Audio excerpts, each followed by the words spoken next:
my god, what an episode! Okay, so this video is going to be dedicated to the 14th episode of the season 13 of Rupaul's Drag Race, and I just have to say that this episode made me laugh, this episode made me cry, and I really enjoyed it for once. It was actually fun. So even though nobody actually went home, I really enjoyed it. Even though it was a little bit predictable, I loved the episode, and I'm just gonna tell you why. Let's do a really quick recap of the episode. So, our top 4 needed to write their own lyrics and to perform to a Rupaul song called Lucky, and also to shoot a video. And that's a regular, normal concept that happens pretty much every season, but this episode was really fun because the video was actually so well done. The production of the video was really good. The sets were so fun, and you know me, I am a whore for anything that's aesthetic, anything that's pretty, especially like color coordinated set designs, and it was perfect. In my opinion, it was perfect. I usually criticize Rupaul's Drag Race for many reasons, but I am not gonna criticize it for its aesthetic because this was absolutely stunning. We had 4 different color coordinated sets with each queen performing in one of them. We had Gottmik, Kandy Muse, Rose, and Simone, who performed their parts on a separate stage, on a separate set, which was dedicated to a specific color. So we got Gottmik, who performed her part in a blue set with fully bejazzled, beautiful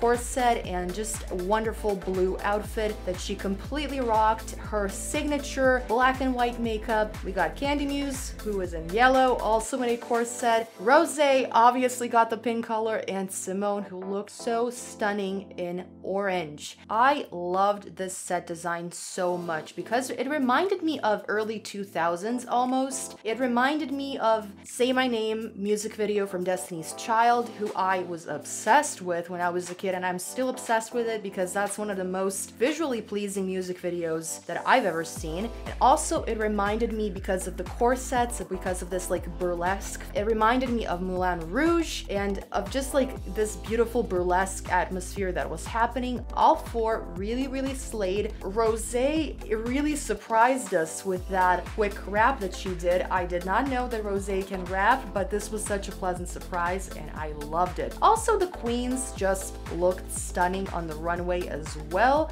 All of them brought their A game. They have like different drag styles, obviously. So Gottmik got her like signature makeup again, and she looked almost like Cruella de Vil in her beautiful like black and white polka dot gown with basically the same matching hair and matching makeup. We got Rose, who looked so pretty in tartan, obviously a nod to her Scottish heritage. Kandy Muse looked gorgeous. Her makeup is really pretty. I love the hair and I love the glitter on her hair. And Simone, I was literally, my jaw dropped because that purple dress with these huge sleeves and a huge slit in the middle of the dress was something to die for. And I loved the hair, obviously. It was so well coordinated. It was absolutely stunning. In this episode, it was expected that nobody's gonna go home, but what the queens actually brought us was very good. It was phenomenal. This is one of my favorite music videos, to say so, in the last couple of seasons because I think it was done perfectly. And I love their verses. One of my favorite verses was Rose's because she gave us this really interesting spin on her beautiful voice, and also she gave us this quick rap, which I don't think anybody expected, and I know that I was a little bit shocked when she said she was gonna rap, but it was done really beautifully. The production was really good. You can actually hear their vocals and the background music pretty well, so the sound mixing was pretty good. The lip syncing was on point and on time, and unlike season 2 of UK's Drag Race, we didn't really have any sound issues or any like timing issues, so the lip syncs were good, on point, and we actually heard the vocals from each and every queen loudly and clearly, which I do appreciate because even though I do love a little bit of love from UK's Drag Race Season 2. I think that they really did the queens dirty because they did not mix the sound and the performance very well, so it just felt a little bit choppy and out of sync. But in this case, I think they did a very, very good job. Jamal was fantastic as usual. He's my favorite choreographer. Love him. And I love that Gottmik is so obsessed with Jamal because, I mean, who isn't? Jamal is amazing. After the runways, obvious question, Ru asked each one of the queens what they would say to their younger selves, and we had these 4 really like emotional speeches from all of them, but Simone really did make me cry because she started to cry as well during her speech when she talked to 3-year-old Reggie herself in the past, and I really I started crying, not gonna lie. Simone is fantastic and so vulnerable, and I just love her so much. After their heartfelt speeches, they had to lip sync all 4 of them, but separately, which was supposed to be a gag, and it was, but we did get a cute little edit of all 4 of them lip syncing to one of Whitney Houston's songs, which I'm always happy to hear Whitney on Drag Race, and I have to say all 4 did pretty well in this lip sync. And even though the final lip sync obviously doesn't really do anything, it doesn't really count, I think that Simone absolutely slayed the lip sync because she just embodied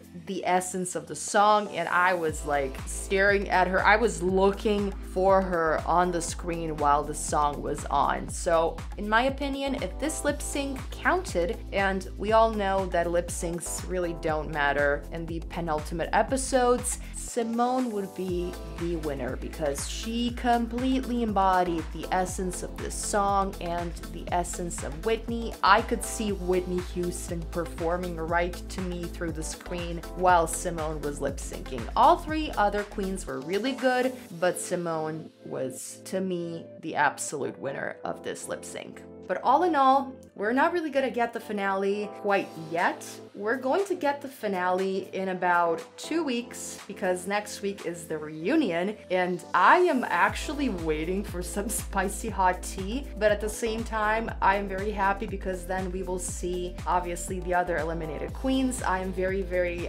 excited to see Denali again because Denali was my favorite from this season, and I was really sad to see her go, but we will see her in the Reunited episode. And I'm also like wondering if there's gonna be some drama between the rest of the cast and Elliot with 2 T's. And also I know, and I'm dying to see it, if Tamisha Iman is going to come for the other queens, and I know that she has a lot of things to say, and I'm excited to see what she has to say because Tamisha is my girl, love her to bits, but I am sure that there's gonna be some drama in the next episode, and I cannot wait to see it. I've missed those like Reunited episodes where basically all of the cast had some like lingering drama during the season, and it all just bursts out during the Reunited episode, and this whole chaos appears out of nowhere. But I'm just excited to see what's gonna happen, and obviously the finale is gonna be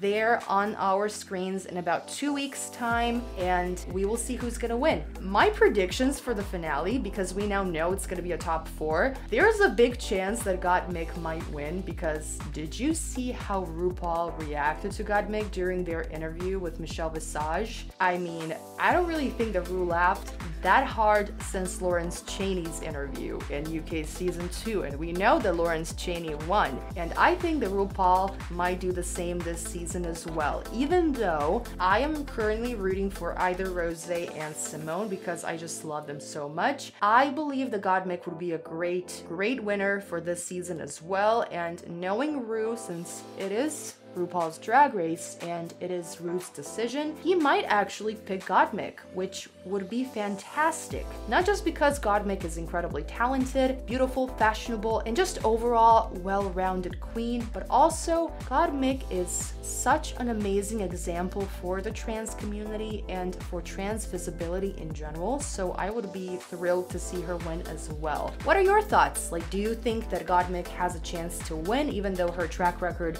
might not be the best? Are you rooting for Kandy? Are you rooting for Simone? Or are you rooting for Rosé? Please write down in the comments, and if you like the video, please give it a like, subscribe, share it with your friends, and until next time, take care and bye-bye.